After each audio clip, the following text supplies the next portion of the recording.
What's up guys, Jonathan here. I am a real estate investor, content creator, and content tinkerer. And through these side hustles, I was able to achieve financial freedom through passive income at 27. And in this video, we are talking about the fastest and easiest ways to get started podcasting. I'm excited, but mostly shocked that after doing this for a little over a year, starting out with no clue on how to podcast, we've now passed over 40,000 downloads and monetizing to the tune of about 5,500 per month. Here are the 3 biggest tips and learnings from the past year podcasting. It all started last year when I was reading a real estate book called The Best Ever Apartment Syndication Guide. A great real estate book, and in that book, the author talked about how impactful starting a podcast was for him and his business. For things like thought leadership, a fancy word, but what that just really means is branding or awareness, for making money on sponsors, for finding deals and raising money, and many other things that come along with it. It was pretty convincing, so I decided I would dive in and give it a try. The problem was I had no clue how to do this stuff.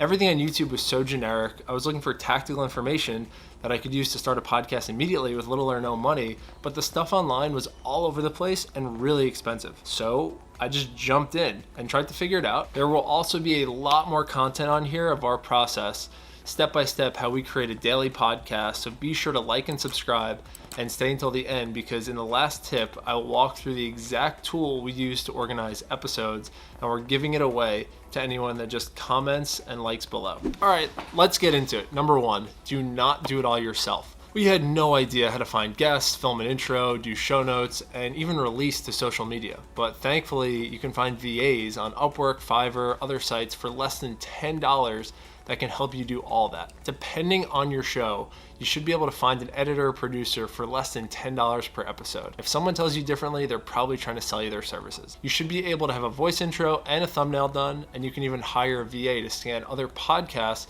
and reach out to popular guests on their show. This is exactly what we did, and we talk a lot more about this process in our course. My advice would be start with one of these, post a job listing today on Fiverr, Upwork, any of them, even Facebook Marketplace, and see what happens. Number 2, tools. Use this project management tool or come up with something similar. It's the only way we were able to organize everything with a lot of the moving parts.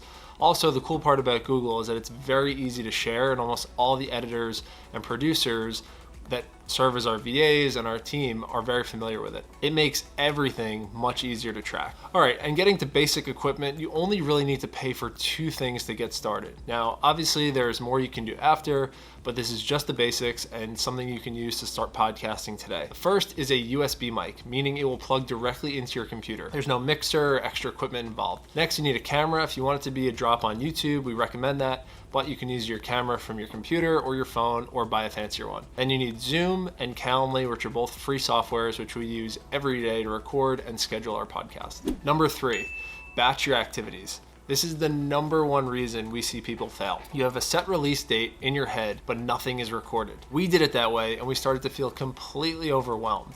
We use this technique in many areas of our life. It's called batching.